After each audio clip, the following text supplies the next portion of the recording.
Buenos días. El Consejo Mexicano de Asuntos Internacionales les da la más cordial bienvenida a su webinar México en la ONU, coordinado por la embajadora María Angélica Arce. Tenemos este día un panel de lujo que me gustaría presentarles a todos ustedes. La embajadora María Angélica Arce es miembro de carrera del Servicio Exterior Mexicano con más de 40 años de servicio, tanto en México como en el exterior. Se desempeñó como diplomática en las misiones permanentes de México ante Naciones Unidas en Ginebra y en Nueva York, en la Embajada de México en Suecia y fue embajadora de México en Nueva Zelanda y en Marruecos. En la Secretaría de Relaciones Exteriores, fue la presidenta de la Comisión de Personal del Servicio Exterior Mexicano y colaboró en la Subsecretaría de Relaciones Exteriores, en la Dirección General de Naciones Unidas, en la Dirección General para América del Norte y en la Dirección General para América Latina y el Caribe. Actualmente cursa el doctorado en Ciencias Políticas y Sociales en la UNAM. La embajadora Olga Pellicer, internacionalista con una larga carrera en la academia y en el Servicio Exterior Mexicano. Ha servido a México como embajadora en Grecia, la delegación ante la ONU en Nueva York, Austria y los organismos internacionales con sede en Viena. Fue directora general del Instituto Matías Romero de Estudios Diplomáticos. Ha sido profesora e investigadora en el Colegio de México y en el CIDE. Actualmente es profesora investigadora en el ITAM. Ha publicado numerosos ensayos y libros sobre política exterior de México y asuntos internacionales. Y ha pertenecido como experta en diversos comités de Naciones Unidas. Es colaboradora desde hace más de 10 años de la revista Proceso. El embajador Miguel Ruiz Cabañas actualmente es el director de la iniciativa sobre los objetivos de desarrollo sostenible en el Tecnológico de Monterrey. El embajador Ruiz Cabañas es miembro del Servicio Exterior Mexicano desde 1979.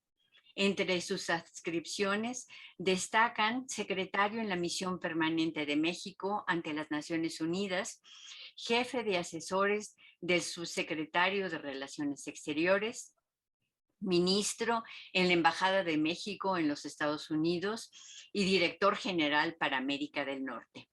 De 2001 a 2004 fue nombrado embajador ante la Organización de Estados Americanos.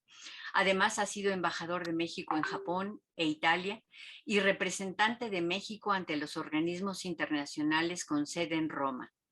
De septiembre de 2015 a noviembre de 2018, se desempeñó como subsecretario para Asuntos Multilaterales y Derechos Humanos en la Secretaría de Relaciones Exteriores. También fungió como asesor en la Organización de las Naciones Unidas para la Agricultura y la Alimentación. Tiene una licenciatura en Relaciones Internacionales del Colegio de México, maestría en Ciencia Política por el Columbia University. Me es muy grato pasar la batuta ahora a la coordinadora de este excelente webinario, la embajadora María Angélica Arce. Embajadora. Muchas gracias, Patricia. Y en primer lugar, muchas gracias a Comexi por la invitación para participar en este webinario. Y también quiero agradecer a mis queridos compañeros y panelistas esta mañana, la doctora Pellicer y el embajador Ruiz Cabañas, ambos multilateralistas desde hace muchos años, íntimamente vinculados a los temas de Naciones Unidas y del sistema de Naciones Unidas. Y el tema que vamos a abordar hoy es de especial relevancia. Esta semana se cumplió el 76 aniversario de la creación de la Organización de las Naciones Unidas y estamos a unos días de que México inicie su presidencia en el Consejo de Seguridad. En esta quinta ocasión que participa México en el Consejo de Seguridad, únicamente habrá una oportunidad para ocupar la presidencia de este órgano y eso es el próximo mes. Antes de darles la palabra, solamente quisiera hacer un par de señalamientos efectuados por el propio secretario general de Naciones Unidas, Antonio Guterres. en su informe titulado Nuestra Agenda Común.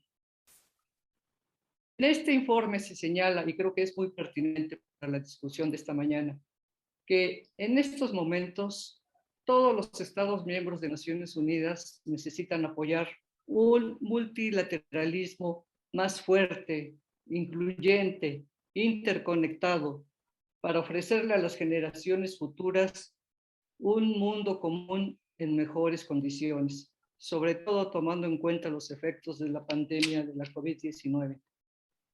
Y por otra parte, nos encontramos en una triple crisis debido al cambio climático, a la pérdida de la biodiversidad y a la contaminación que destruye a nuestro planeta. Más adelante tendremos oportunidad de profundizar en algunos de estos temas, pero por lo pronto quisiera darle la palabra a la embajadora Pellicer para que ella nos exponga, en su opinión, temas relativos a la propia Asamblea General y al Consejo de Seguridad. Adelante, embajadora. Muchas gracias, Angélica. Mucho gusto de estar aquí en Comercio, estar con mi gran amigo Miguel Ruscabañas, contigo, Angélica, Patricia. Gracias por haber convocado a este webinar. Yo querría empezar muy rápido sobre cuál es el momento que está viviendo las Naciones Unidas. Empezando por uno de los momentos más difíciles desde su creación, para el mundo más difícil quizá desde hace un siglo.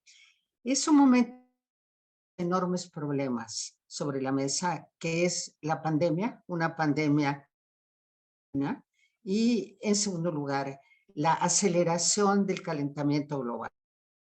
Creo que estos dos grandes problemas le dan el tono y atraviesan estado, no solo el estado de ánimo, sino toda la reflexión que se puede hacer sobre el papel y el significado de las Naciones Unidas. Toca a la organización, a mí me parece importante recordar de lo que algunos querríamos. La organización no es un organismo que pueda decirle a los estados lo que tienen que hacer, que estos están obligados y que si no lo cumplen incluso se podrían aplicar sanciones. No, para algunas decisiones que tome el Consejo de Seguridad, pero en general Naciones Unidas puede señalar, puede llamar la atención, puede invitar a una capacidad de hacer cumplir sus decisiones. Por otra parte, que es una organización que se mueve bajo grandes problemas financieros, que se mueve bajo la presión de grandes potencias que dirimen, a veces suspendiendo el pago de sus cuotas, por ejemplo, o bien deliberadamente paralizando el funcionamiento de algunos de sus órganos más importantes, como es el Consejo de Seguridad. Es una organización, por lo tanto, que trabaja bajo presiones y situaciones muy difíciles. A pesar de eso, creo que lo que está logrando y la manera a la lucha contra la pandemia y contra el cambio climático es significativo. Luego voy a pasar a explicar por qué. Ahora bien, por lo que toca al... Yo querría hablar del papel de México a la luz de este momento que se está viviendo. Por lo tanto, empezaría por hacer notar cuál ha sido el papel de México para la pandemia. Y creo que es importante recordarlo porque México, pocos meses de haberse declarado la pandemia, desempeñó un papel dentro de la Asamblea General, porque México fue el que puso sobre la mesa en donde por primera vez se hacía un llamado muy importante, que los medicamentos, los equipos médicos y luego más tarde esta vacuna fueran accesibles y asequibles para todos los países. Esta fue una llamada de atención muy poderosa que ha condicionado en gran manera lo que ahora se está discutiendo en otros órganos como la Organización Mundial de Comercio, por ejemplo, en donde lo que se está discutiendo es la necesidad de liberalizar la patente para que un mayor número de farmacéuticas, un mayor número de laboratorios puedan producir la vacuna y con esto se pueda acelerar la vacunación, que es desde luego el objetivo deseado. Y creo que todo esto tuvo su origen, o tuvo su primer momento dentro de la Asamblea General, solución auspiciada inicialmente por México. Por lo que de México en el Consejo de Seguridad. Yo quisiera, en primer lugar, atención sobre un hecho que es significativo y es el enorme profesionalismo con que México está informando sobre lo que hace en el... Realmente el boletín mensual que produce, en este caso desde el Instituto Matías Romero, que es donde está el grupo que da seguimiento, está haciendo en Naciones Unidas, lo hacen, repito, con un gran profesional, una información muy al día, muy completa, no solamente con datos, con análisis muy valiosos. Y creo que este trabajo que se está haciendo coordinadamente en Nueva York y con el grupo de especialistas que sigue el tema de Matías Romero, creo que es de verlo como un hecho muy... Hacer política exterior también quiere decir saberla comunicar y toda la información que es necesaria, y felicidades por el trabajo que está haciendo ahí. Dentro del Consejo de Seguridad, México pertenece a ciertos órganos subsidiarios, al órgano encargado de las sanciones a Mali, y en este momento él, pues uno de nuestras figuras más notables en el campo multilateral, el embajador Gómez Robledo. Él está en estos momentos en Mali, de las Naciones Unidas, supervisando la situación sobre el terreno. Y también debo decir que en este momento, por primera vez, tenemos, no sé exactamente cuántos son, debe ser quizá unas 6 o 8 personas de mantenimiento de la paz que las Naciones Unidas tienen mal. Ahora, esto trabajando muy bien, sí, yo creo muy bien, creo que México, para eso están los boletines y la información que se tiene una actividad intensa dentro del Consejo de Seguridad, es respetar a los pares. Todo esto está muy bien, pero no es suficiente. Y no es suficiente. El hecho es que el tema de lo que ocurre en el tema de la política exterior de México es algo que se ha desdibujado en la comunicación mexicanos. Si nosotros buscamos dentro de la prensa nacional, está la información sobre lo que ocurre en el mundo y sobre la manera en que México, lo que ocurre en el mundo, la verdad es que no encontramos nada, ni siquiera en redes sociales.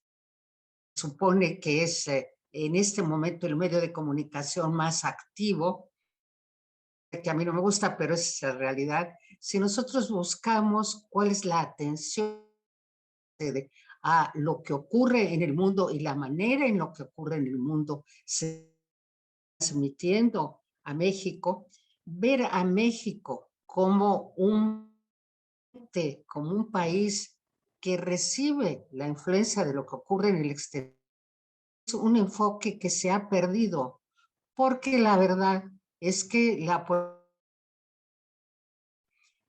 desde el Ejecutivo justamente. Yo creo que este anuncio de que el presidente va a ir al Consejo de Seguridad en el momento en que México tiene la presidencia rotante órgano en el mes de noviembre, es una buena noticia, depende de qué es lo que se va a decir, porque tenemos algunos antecedentes de la a nivel de un alto mandatario, a nivel del presidente dentro de la Asamblea General, no se logró transmitir este interés que el gobierno mexicano tiene en lo que tiene, en lo que pasa en el exterior.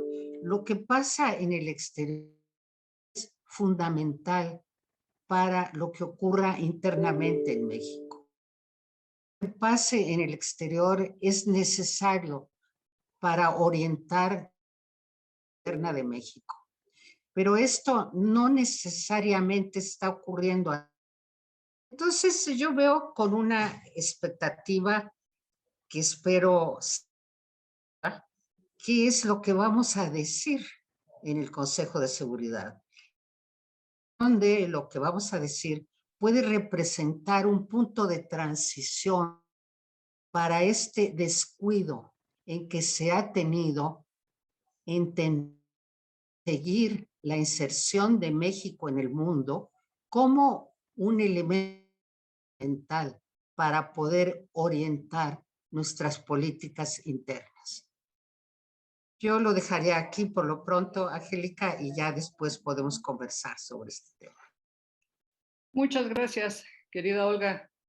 Embajador Ruiz Cabañas, adelante, por favor. Muchas gracias, Angélica. Antes que nada, pues agradezco muchísimo la invitación de Comexi, la tuya, Angélica, y el honor de estar aquí con la embajadora Pellicer, pues que sin duda es la profesora de todos nosotros, de todas las generaciones de relaciones internacionales y de política exterior. Es para mí de veras un gran honor compartir este panel con ustedes. Muchas gracias a Patricia Zúñiga por su muy amable presentación. Estaba yo, después de lo que dijo la embajadora Pellicer, pues es muy difícil hablar porque pues, todo lo que dice estoy de acuerdo. O sea, de entrada, no hay una frase con la que yo no pudiera suscribir, entonces suscribo todo lo que dijo. Pero en segundo lugar, sí es un momento muy difícil. Entonces yo, para prepararme para este webinar, me hice dos preguntas que quisiera compartir mis respuestas provisionales con ustedes. Las respuestas siempre son provisionales. Uno es, ¿cómo llega Naciones Unidas a sus 76 años? ¿No? ¿Cómo está cumpliendo o no los fines para los que fue constituida? Entonces, bueno, haciendo un balance como si fuera la primera vez que conociéramos a la ONU, ¿no? Diríamos, pues la verdad es que tiene cosas muy positivas que están ahí.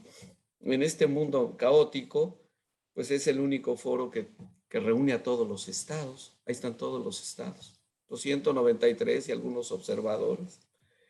Sus propósitos, sus principios siguen siendo vigentes. Yo, la verdad, cada vez tengo más admiración por los redactores de la Carta de la ONU, porque sí, si uno ve los principios y propósitos de la Carta de la ONU, han envejecido muy bien. O sea, siguen siendo vigentes desde el primer día hasta hoy. Promover la paz, el desarrollo y los derechos humanos, está ahí. Es el único foro mundial que tenemos para resolver o tratar de enfrentar los retos globales que ningún país puede solucionar por sí solo. Cambio climático, crimen organizado, desarrollo sostenible, pues todo eso son retos globales que ningún país puede resolver en forma aislada. La ONU, a pesar de los pesares, sigue siendo el foro donde se definen los estándares internacionales de conducta. Ya no necesariamente se hacen grandes tratados, todavía algunos, pero los estándares siguen así. La Agenda 2030, los principios de Addis Abeba de cooperación para el desarrollo, los objetivos de desarrollo sostenible, pues ahí están. Yo creo que además el esfuerzo que ha hecho el actual secretario por dar alguna agenda, alguna guía hacia dónde debe avanzar la organización en esto que él llamó nuestra agenda común, realmente es un esfuerzo de síntesis notable, notabilísimo, que ha hecho el actual secretario general. Y pues, por un lado, en esa síntesis de 70 páginas, dice cuáles son los problemas y cuáles son sus propuestas. Y también creo que estamos en un mundo no es el multilateralismo que él pide, un multilateralismo robusto, pero sí es más participativo si lo comparamos a cómo era hace 20 años. Hoy hay mucho más ONGs, el sector privado está más presente, los gobiernos estatales y locales. Entonces hay una serie de cosas. Mi conclusión de lo positivo es que la ONU sigue siendo el foro indispensable que la humanidad requiere, como decía Hammarskjöld, no para ir al cielo, pero para evitar ir al infierno. Entonces sí, todavía la ONU es la única que nos puede dar alguna respuesta para no irnos todos al infierno, para salvar al planeta, para promover el desarrollo sostenible, la inclusión, los derechos humanos. Ahora les voy a decir, y aquí voy a seguir mucho lo que ya dijo nuestra embajadora Pellicer, pues yo sí creo que hay, digamos, serios obstáculos en el escenario internacional actual. En primer lugar, sigue habiendo un déficit de gobernanza internacional. ¿Sí? La falta de cooperación se refiere, pues no solo somos una comunidad de 193 estados independientes, sino que esos 193 estados no saben o no pueden o literalmente no tienen las capacidades para enfrentar los problemas que existen, ¿sí? Cambio climático, pandemia, ¿sí? Hay resistencias de muchos gobiernos para acelerar el cambio. Incluso en nuestro país, esa es la verdad. O sea, en nuestro país hay resistencias para acelerar el cambio hacia una nueva economía. Porque la economía del siglo XX pues ya no se va a sostener, ya lo sabemos. Tiene que hacerse la transición energética, tenemos que hacer la transición digital, tenemos que acelerar esto. Y como siempre que hay cambios económicos profundos que producen el cambio tecnológico, pues hay grupos que quedan afectados, grupos que se sienten desfavorecidos, se resisten, a veces legítimamente y a veces por simplemente proteger sus intereses económicos. Pero eso está ahí y son resistencias importantes que impiden a veces que los estados cooperen mejor. No hay un gobierno capaz de imponer decisiones, como decía la embajadora Pellicer, desde luego que no, los países al final pues a veces cooperan y a veces no. Yo veo una resistencia a que los estados se quejan, todos los estados nos quejamos, cómo es posible que vivamos en un mundo tan terrible, pero son pocos los que realmente quieren ceder más soberanía a un organismo supranacional. O sea, el Brexit, por ejemplo, fue expresión de no, yo ya no quiero soberanía, no digamos a la ONU, ni siquiera a la Unión Europea. Entonces, eso está. Hay falta de liderazgos. El presidente Biden ha ofrecido que ellos sí van a dar ese liderazgo, pero tampoco parece ser que tengan la suficiente capacidad de la que tenían, digamos, hace 10 años para realmente tener un liderazgo firme. Estados Unidos ha perdido credibilidad. Es un presidente que no ha podido hacer pasar algunas de sus decisiones más importantes, el plan de infraestructura, ni siquiera ha logrado que la población en Estados Unidos, digo, 70 millones no se quieren vacunar, es muchísimo. Sigue habiendo una infodemia, y esto me encantó del documento de Guterres, la infodemia, o sea, este rechazo a la ciencia, a los datos, a la evidencia para basar todas las políticas públicas. Entonces, todo esto nos tiene un debilitamismo, digamos, un multilateralismo que no es el que se necesita, le falta. Hay incapacidad de muchos países para tomar decisiones. No solo es falta de voluntad política, es que literalmente no tienen con qué hacer las cosas. La ONU sigue siendo una hiedra de 1000 cabezas.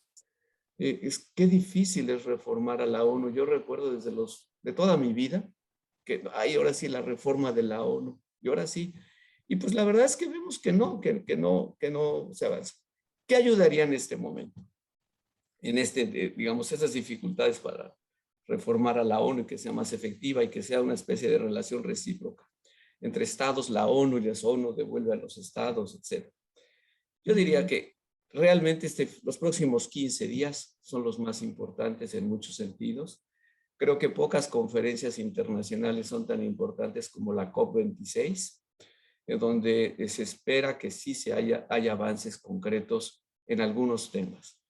Alcanzar la neutralidad climática en 2050, 2060, que que se avance realmente. Esto en cuanto a la conferencia de Glasgow. Pero también yo creo que serviría mucho si los gobiernos locales tienen más participación en la aplicación de los ODS. Creo que ayudaría muchísimo una mejor conexión, a veces muy simple, yo creo que es muy simple, entre 3 organismos: el Programa Mundial de Alimentos, la Organización Mundial de la Salud y la FAO, reportándole al Consejo de Seguridad para que realmente haya mejor prevención de emergencias globales como la pandemia. Si el Consejo de Seguridad nos hubiera advertido a todos en enero del año pasado que venía una pandemia, a lo mejor se hubieran actuado más rápido, mejor. Pero no se hizo y ya obviamente no se va a hacer. Espero que haya ahí un cambio importante, una mejor conexión. Hay que universalizar el servicio a Internet. Hay que hacer, lo propone Guterres, el Pacto Digital Global, y más alianzas multiactor. Vamos a ver, no sé si más adelante puedo decir otro comentario, me lo reservaría, digamos, por ahora para suspender, sobre qué puede ser el éxito o no de la COP26. Pero si la COP sale medianamente bien librada, creo que tendremos más esperanza de que la ONU funcione mejor en los próximos años. Yo aquí me detengo. Muchas gracias, embajador Ruiz Cabañas. Efectivamente, lo que suceda en las próximas dos semanas va a tener una repercusión en el seguimiento de los debates y negociaciones tanto en la Asamblea General como en el Consejo de Seguridad. Y no hay que olvidar también cuál va a ser el impacto de la reunión del G20 en los propios trabajos de Naciones Unidas. En este apartado me gustaría invitarlos a que lleváramos a cabo un debate sobre estos temas prioritarios que tienen que seguirse examinando, tanto en la Asamblea General como en el Consejo de Seguridad. Y yo solamente quisiera hacer mención a este informe que yo creo que es importante que todos los interesados en los temas de relaciones internacionales, de política exterior, lean con detenimiento este informe del secretario general titulado Nuestra Agenda Común, donde presenta una serie de propuestas para enfrentar los retos que actualmente se presentan.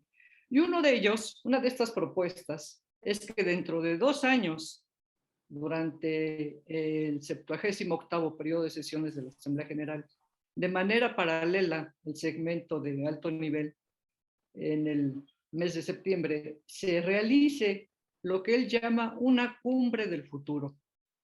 Y esta cumbre del futuro podría, porque está sujeto a las discusiones de toda la membresía de Naciones Unidas, esta cumbre podría examinar temas como la gobernanza de los bienes públicos globales. ¿Qué acciones se necesitarían en materia de desarrollo sostenible después de 2030, vinculadas también al cambio climático? ¿Cómo atender lo que él propone, una nueva agenda de paz para el mantenimiento de la paz y la seguridad internacionales? ¿Cómo abordar los retos que presenta la tecnología digital? Y continuar debatiendo con miras a llegar a un acuerdo internacional sobre los usos pacíficos del espacio ultraterrestre. Todos estos aspectos que actualmente estamos viendo y que representan una amenaza para la paz y seguridad internacionales. Y que todas estas discusiones dentro de 2 años puedan contemplarse en una declaración para las generaciones futuras. Es decir, qué mundo le queremos heredar a nuestros hijos y nietos. Entonces yo los invito, tanto a Olga como a ti, Miguel, que si quieren hacer unos comentarios, no necesariamente sobre esto que acabo de mencionar, pero sobre algún tema que ustedes consideren tiene que ser de atención prioritaria para el gobierno de México, para la actuación de la delegación mexicana, tanto en la Asamblea General como en el Consejo de Seguridad, porque pues, sabemos que todos estos temas tienen una transversalidad y que en esta dinámica de complejidad que actualmente vivimos no los podemos dejar de lado. Entonces, Entonces los invito a que hagan sus comentarios al respecto. Gracias. Muchas gracias, Angélica. Y muchas gracias, Miguel, por todos tus comentarios. A mí me interesarían temas de corto plazo y sobre todo me tome conciencia de cómo esos temas de corto plazo pueden tener un impacto muy directo, no solamente en México, sino, si lo creen, también sobre América Latina. Yo creo que a corto plazo es cambio climático y la pandemia. Empecé señalando que grandes problemas que en este momento tienen una gran gravedad y ante los cuales hay que pronunciarse. A cambio climático, yo creo que el informe que el Grupo Intergubernamental de Expertos sobre Cambio Climático, este grupo justamente por el Programa de Medio Ambiente de Naciones Unidas, que se ha venido reuniendo en 1988 y que realmente reúne el conocimiento más bien sustentado. Justamente una de las características del último que circularon en agosto de este año, tiene adelantos de vista de la mayor capacidad que ahora existe para hacer proyecciones de cómo puede evolucionar el clima los próximos 10 años. Y es mayor capacidad para predecir el futuro, en este caso, en el caso concreto de lo que hace de este documento, pues un documento verdaderamente aterrador. Aterrador porque señalan que a menos medidas urgentes, pero ya para detener el calor a través de mitigar, reducir notablemente las emisiones de invernadero, se va a llegar a un punto en que el deterioro ya no es posible. Es decir, o se actúa muy rápidamente o será muy difícil todos los fenómenos, desastres naturales que ya estamos viendo. Y de ahí que yo quisiera insistir en esto de corto plazo, de actuar. Y esta urgencia de actuar tiene que ver con las políticas. Entonces, no podemos dejar de establecer una relación que debemos hacer en materia de combatir el calentamiento global como México. Vamos por región, vamos por países. ¿Qué se puede hacer? Y creo que crear conciencia sobre la urgencia de dar una respuesta es extraordinariamente urgente.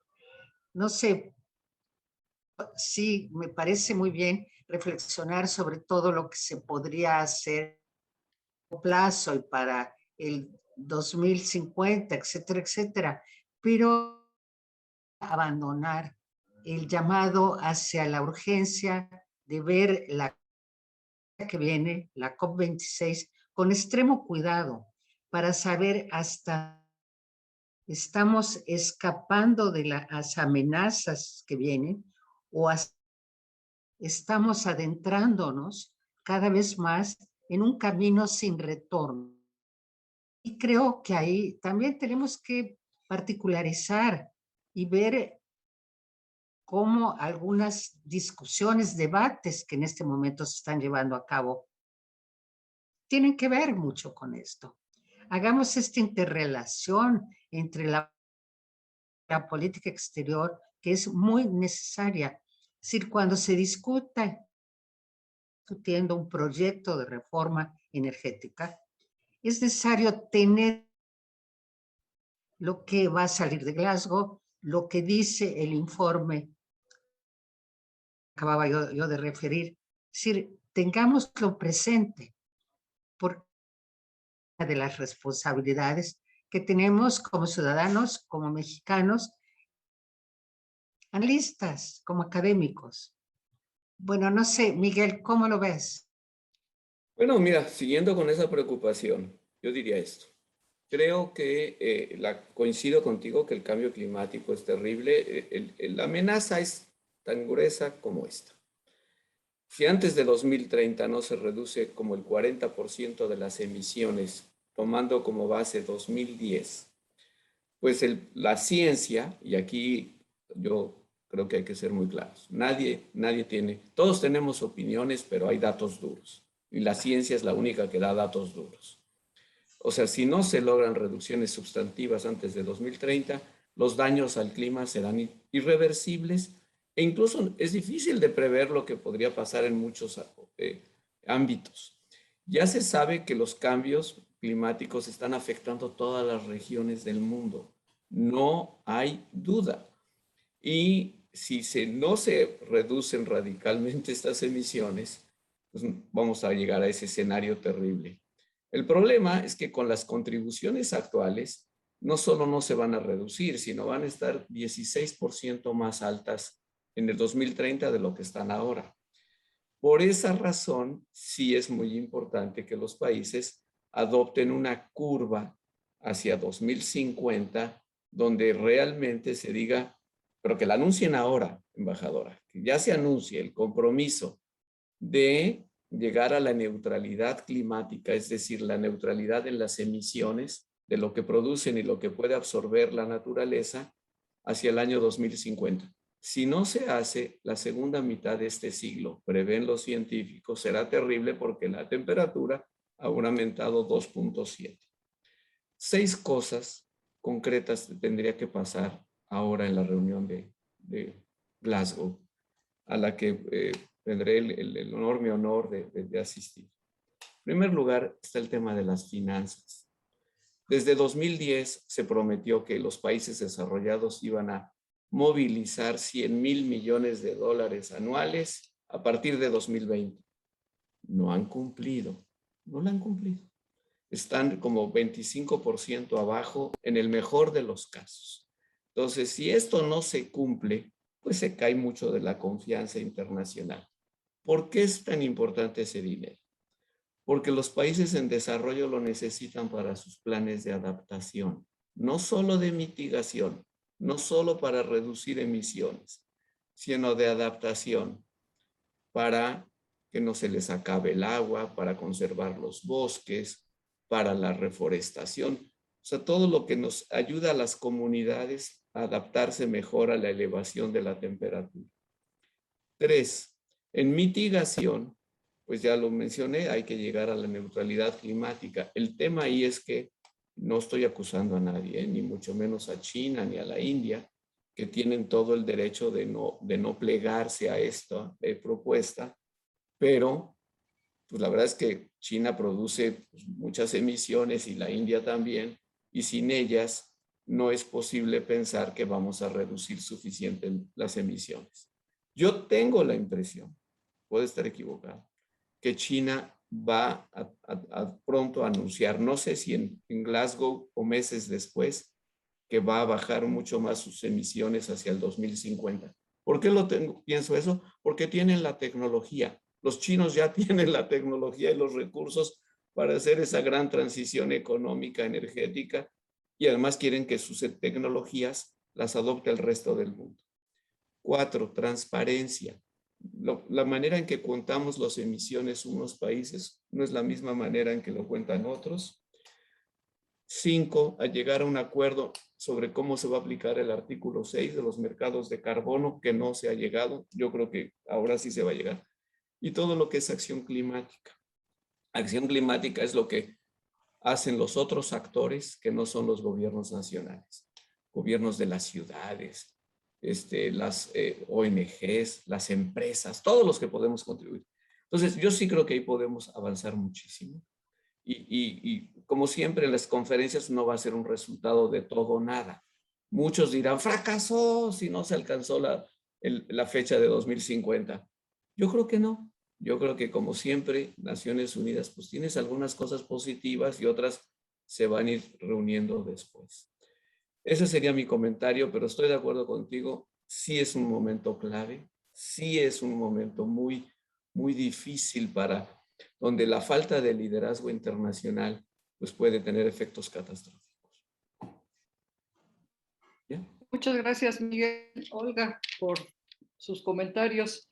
Está corriendo el tiempo y antes de proceder a la etapa de preguntas y respuestas, me gustaría pedirles sus puntos de vista de manera muy breve sobre la próxima presidencia de México en el Consejo de Seguridad. Corríjanme si estoy equivocada, pero creo que es la primera vez que un presidente de México se va a dirigir a este órgano durante una presidencia mexicana. Los temas que ya se han señalado como prioritarios, pobreza y desigualdad, tráfico y desvío de armas, principalmente armas pequeñas y ligeras, y una mejor coordinación entre las agencias del sistema de Naciones Unidas. Olga, ¿te gustaría empezar? Sí, bueno, simplemente que, puesto que no sabemos exactamente qué va a decir el presidente, sabemos lo que México, es la presidencia del Consejo de Seguridad, se propone durante el tiempo que tenga la presidencia. Y creo que en efecto, como una mejor coordinación dentro de los órganos de Naciones Unidas para fines de desigualdad es muy deseable y ojalá que México deje huella por la presidencia del Consejo para que estos temas de pobreza y desigualdad tengan un lugar más relevante dentro de la agenda del Consejo de Seguridad. Esto, Miguel lo sabe muy bien, que la agenda del Consejo de Seguridad es una agenda ya establecida en que hay los que se llaman los prioritarios o tienen un nombre dentro de la jerga del Consejo, una lista de temas. Y dentro de esa lista de temas, no sé, a ver mejor que yo, Angélica, si se encuentra, por ejemplo, el tema de corrupción o el tema de pobreza. No sé qué lugar tiene los temas prioritarios que están ya en la agenda del Consejo. Pero creo que lo que se trata es de hacer que avancen y el Consejo tiene que ser una agenda que es aprobada por los miembros del. Es decir, no, un Estado no puede llegar y decir, yo creo que el Consejo debe ver esto, la paz y la seguridad internacional. Yo estoy totalmente de acuerdo en que la pobreza y la desigualdad amenaza a la paz y a la seguridad, pero no estoy segura de que los del Consejo estén dispuestos a que esos sean los temas dentro de su agenda y van a dar la mayor importancia. Entonces, ya veremos cómo se desarrolla diálogo entre la presidencia del Consejo y lo que va a dejar en los trabajos futuros del Consejo. Y esto, repetimos bien, sé que el tema de cambio climático sí está dentro de la agenda como un tema que amenaza la paz y la seguridad internacional. Así es, pues recuerdo que fue difícil que se aceptara que el tema de cambio estuviera dentro de la agenda del Consejo, porque había países que no. Tomemos en cuenta que dentro del Consejo, pues la voz domina con miembros permanentes.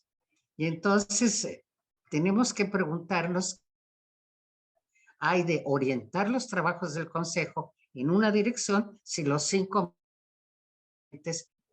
en diversas ocasiones o quizá aún mismo están rechazando esos temas sean tratados como temas que amenazan la paz y la seguridad. Yo quisiera más bien oír la opinión de Miguel, que conoce muy bien el Consejo, lo que tú digas, Angélica, respecto a cuál es el campo de maniobra para orientar los trabajos cuando ocupas la presidencia. Gracias, Olga. Miguel, si quieres hacer uso primero de la palabra y luego Sí. yo haré unos comentarios. Bueno, mira, yo en primer lugar me felicito que México esté otra vez en el Consejo de Seguridad. ya se acabó, creo que ahora sí, definitivamente el tabú de si debemos o no debemos estar. Claro que debemos estar y ojalá estuviéramos más seguido. Dos, creo, yo coincido mucho con los tres temas que México piensa llevar en su presidencia al Consejo.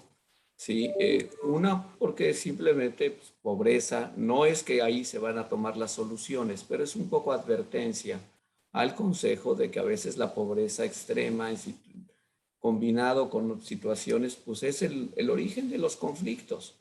Y eso ya hay muchos estudios de Naciones Unidas que más o menos lo documentan.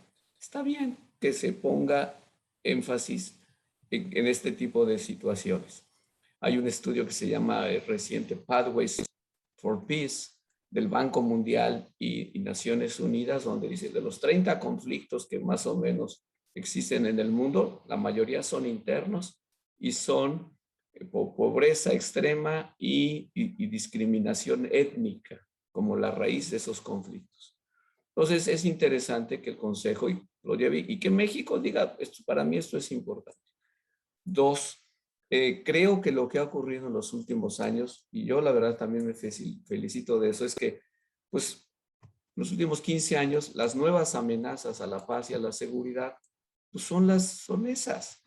El cambio climático, el narcotráfico ligado al crimen organizado transnacional, el terrorismo, o sea, cosas que antes no se consideraban amenazas a la paz, pues esas son las que hoy más amenazan. Hoy las guerras tradicionales entre estados ocurren menos y son más otro tipo de influencias las que producen muchos de los conflictos que ni siquiera llegan a la agenda del Consejo de Seguridad. Yo me felicito, sinceramente, de que México lleve el tema de tráfico ilícito de armas.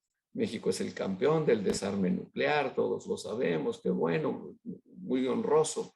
Pero la verdad es que miles y miles de mexicanos jóvenes entre 14 y 34 años mueren cada año con un arma, digamos, llamada pequeña o ligera, que a veces no es eso, porque son rifles, estos fusiles Barrett, para tirar aviones o tirar lo que sea. Entonces, es realmente terrible. Y también me gusta mucho la idea de conectar más a los órganos de la ONU, los principales, y desarrollar una concepción común. La Asamblea, el Consejo Económico y Social, los 6 órganos principales del sistema de Naciones Unidas.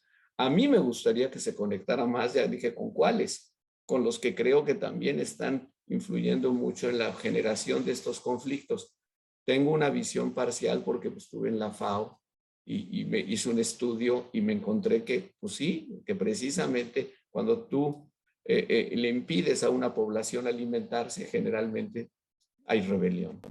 Entonces, esos temas me parecen realmente importantes. ¿Qué debe hacer México? Dejarlos hasta donde se pueda más en la agenda y en la conciencia de digamos, de la Asamblea. Que se note que esos temas nuevos o relativamente nuevos, no son nuevos, pero que se llevan a otra vez al Consejo, preocupan y que los miembros permanentes podrán tener resistencias, pero no los pueden negar. Hace 2 años se decía, la pandemia, ¿cómo una pandemia va a llegar al Consejo de Seguridad? Pues ya llegó y ya se aprobó una resolución en el Consejo de Seguridad sobre la pandemia. También cambio climático, no, el cambio climático no es esto, eso son cosas que no deben perturbar la sagrada paz del Consejo. Pues no, mejor sí hay que perturbarlos, porque sí, el cambio climático sí perturba la paz.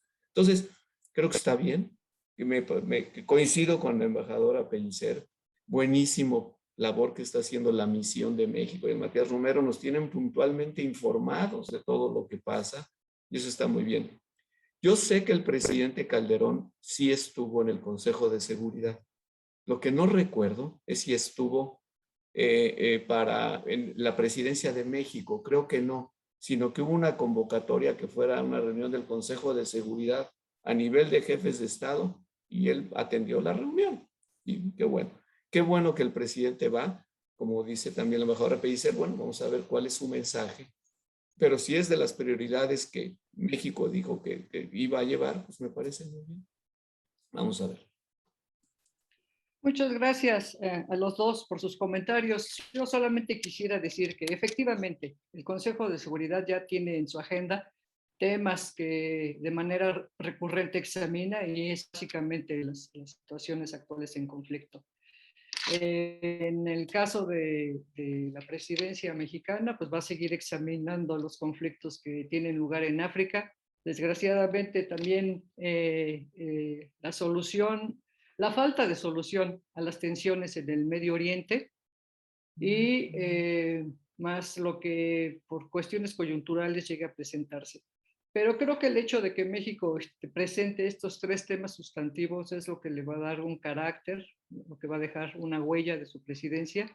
Y únicamente me gustaría agregar que ojalá México lleve a cabo una sesión de recapitulación de las labores del Consejo en el mes de noviembre, el último día hábil de su presidencia, porque esta es una excelente forma en que el resto de la membresía puede enterarse de los debates y de las discusiones y eventuales acuerdos a los que llega el Consejo durante el mes en cuestión. Ahora tenemos esta sesión de preguntas y respuestas. Tengo anotadas algunas. Entonces, si les parece bien, vamos a tener un poquito más de 10 minutos para contestarlas. Me gustaría leérselas, todas las preguntas que hemos recibido hasta el momento. No vamos a tener tiempo para contestarlas todas, pero una vez que están anotadas, podríamos, las que no alcancemos a contestar todas, hacer llegar las respuestas más adelante. Entonces, si les parece bien, les voy a leer, son 5 preguntas y ya ustedes me dirán, no es posible contestarlas todas, pero las que ustedes quieran, adelante. Entonces, se las leo primero. ¿Cuáles son los cambios en la estructura de procedimiento de las Naciones Unidas desde la declaración de la pandemia? ¿Qué se espera del resultado del G20 en la ONU? ¿Qué está haciendo la ONU para alertar sobre el impacto que tiene el cambio climático en las migraciones? Y hay una pregunta en el sentido de que si se debería cambiar la disposición de planear cada 6 años para tener una actividad multilateral respecto a las actividades de cooperación internacional para el desarrollo. Esto vinculado a que cada 6 meses se elabora el Plan Nacional de Desarrollo, incluido el apartado sobre política exterior. Entonces, si tenemos que seguir limitándonos a esta disposición sexenal o si podemos pensar en otra temporalidad. Y finalmente, como ya se ha señalado, México, gran defensor de la causa del desarme nuclear, si en la actualidad debemos seguirle dando la misma prioridad que las actividades en el campo de cambio climático. Entonces, Olga, Miguel, lo que ustedes quieran abordar sobre estos temas. Adelante. Olga, por favor. Desde luego que totalmente de acuerdo en que México debe seguir teniendo, y de hecho la está teniendo en su trabajo dentro del Consejo y dentro del México no ha quitado el dedo del renglón en el desarme nuclear, tiempo que es, ya lo sabemos, un país líder en lo que toca de armas pequeñas y armas convencionales. Y que ido haciendo y que está, me parece, coincido plenamente con Miguel, que es positivo, muy satisfactorio que estemos llevando de armas, que es un tema que tanto le interesa a México y que lo está muy bien, porque, por ejemplo, esta demanda que se presentó para manufactureras de Massachusetts que estén enviando, que van a ser enviadas a México, causando graves daños al interior. Me parece algo enormemente satisfactorio y viva. Entonces ahí yo no tengo la menor duda que ahí se debe seguir. Y por lo demás, creo también que lo deseable, quizá no lo posible, pero lo deseable, buscar siempre es que los planes estratégicos de política exterior, pero estamos hablando de política exterior, deben ser de largo plazo. Que para tener una verdadera estrategia que señale objetivos, no solamente durante un largo plazo, sino que también vaya preparando de expertos que le puedan dar seguimiento y perseguir los estratégicos, se necesitan objetivos de largo plazo. No se trata de podemos hacer de aquí al 24 o al 30, incluso. No, es cómo está mejor México en el mundo y sus relaciones con el mundo tiene que ser resultado de planes estratégicos y aquí no solamente pero a que sean transeccionales, que eso es lo deseable. Coincido con algo que Miguel ha estado señalando y que me parece muy que la política exterior no es algo que corresponde al gobierno. Ahí se tiene que comprometer la sociedad, tiene que comprometer la academia, los analistas, tiene que ser al mayor número de personas, el mayor número sobre todo, que son los jóvenes. ¿Cómo están los que tenemos oportunidad todavía de dar clases con los jóvenes? Sabemos que los jóvenes están muy preocupados por muchos y que tienen que tener foros de expresión y hay que oírlos, lo que están pensando los jóvenes respecto a estos temas. Entonces, bueno, no sé si esto algunas de las preguntas que se hicieron, pero es lo que yo diría. Gracias, Olga. Miguel, por favor. Mira, tres cosas sobre qué ha cambiado en la ONU desde la declaración de la pandemia. Pues ha cambiado mucho y obligada por, igual que todos, a la vida digital, etcétera, reuniones que se han llevado pues, casi en forma digital. La conferencia de Glasgow va a ser la primera gran conferencia presencial después de que se declaró la pandemia. No se han logrado cambios todavía, reformas importantes. Lo que hay es nuestra agenda común que propone Guterres, que tiene muchas ideas, tú ya te referiste a algunas. Esta idea de hacer la cumbre del futuro liga mucho con el tema que mencionaba ahorita Olga Pellicer, que es pues, dirigirte a los jóvenes, o sea, anticipar las decisiones, porque si no se toman hoy, la próxima generación, con justa razón, nos va a reclamar y nos va a condenar por no haber tomado algunas decisiones como generación. Entonces, en ese sentido, la cumbre del futuro yo creo que puede ser una buena idea. Siempre he sido muy escéptico, ¿se acuerdan de los estudios hacia el futuro? Porque he visto que muchas veces pues, no se logra, pero siempre tienen el efecto de advertencia. Entonces, decir, no es que no supieran, sí sabían y no lo hicieron. Y entonces, eso tiene una carga moral importante. Yo no diría, del resultado del G20, la novedad es que vuelve Estados Unidos, esa es la novedad. Pero Estados Unidos, Joe Biden está debilitado en este momento porque no ha logrado pues imponer su agenda dentro de Estados Unidos y al mismo tiempo pues muchos países dicen, bueno, pero has acaparado además las vacunas que luego no usas. Entonces, no sé qué tanto se vaya a lograr en el G20 en ese sentido. Ojalá y desde luego haya avances que luego se reflejen en Glasgow.